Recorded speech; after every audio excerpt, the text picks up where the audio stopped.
right now. But let's get into that conversation, our top story earlier on today, and I'll get a quick reaction from my panelists here. Reverend Tom Otieno is here, Vicar, ACK, St. Augustine's Madaraka, and Ochiel Dudley, advocate of the High Court. He also an amicus curiae during that. Gentlemen, the meaning of this judgment in itself is contested. Let me get a quick reaction. What is your understanding of the judgment, Dudley? Well, I think this is not about this judgment.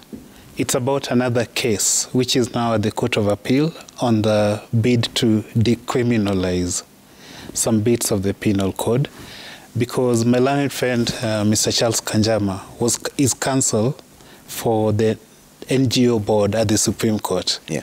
Then when the judgment came out, he quickly rushed and signed a letter as the chairperson of the Kenya Christians Professional Forum, and said, you know, we have this case in court, let us be careful, let's raise some money. So I think this is just the church flexing its muscles and trying to say that we are still here and we have views about some of these things. I think it's just a matter of advocacy. Okay. You've won in court, yeah, but you can lose out here in the public debate. Okay. Reverend Otieno, what is your understanding? Is the church just flexing their muscles like Dudley is saying? No, the church already has muscle. It doesn't need to flex it. What we are saying as a church is that we are concerned that there is a progression, very intentional and deliberate progression, yeah, of the LGBTQ agenda, which is a threat to the national fabric and a threat to the family order, a threat to our culture, a threat to our morals, and a threat to the way we do life as Kenyans. We as a church will continue to be guardians of these treasured national values. But the import of this particular ruling is threefold.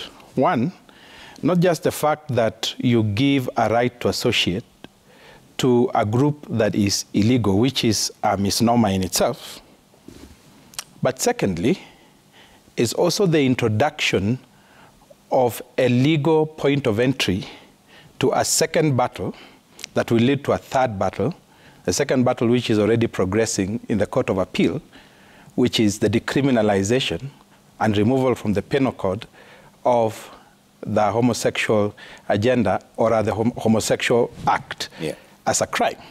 So this is part, in our view as a church, of a wider agenda to erode, yeah, our Kenyanness as we know it. But thirdly, it's a fact that there seemed to be on the part of the Supreme Court an ignoring of the submissions presented in favor of what we consider family order.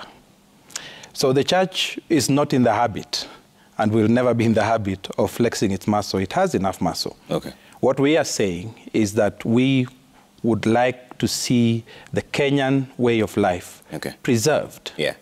We have never been part of the persecution of those who consider themselves gay and all that.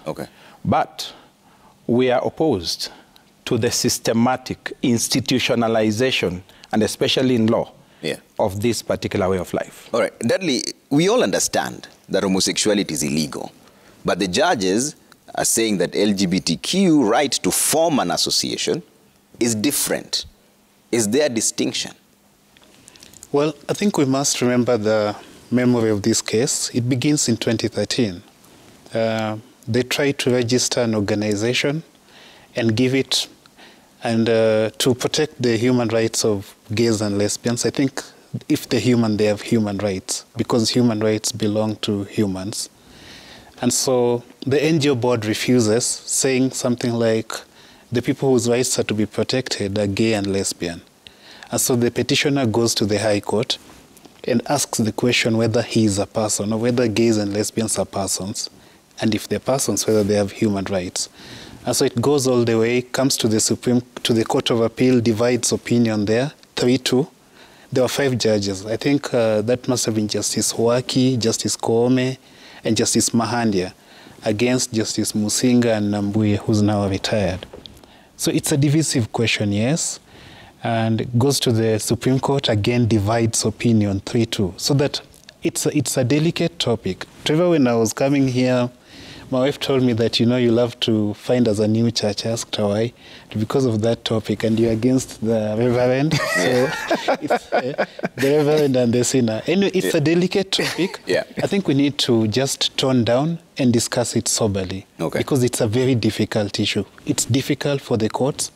It's difficult for the church. It's difficult for everyone involved. Okay. Yeah. What is interesting, Trevor, is that the law has already provided a way out of this. Okay. And so what the church is saying is that there is a systematic ignoring of what the law provides for. Okay. And that this particular judgment creates a conundrum that will then lead to the escalation of legal battles for what is still non-existent in Kenyan law, but will soon be lobbied and canvassed to become part of Kenyan law. That's where the issue is. All right. Keep your thoughts, gentlemen. We'll come back and talk about that in just a bit.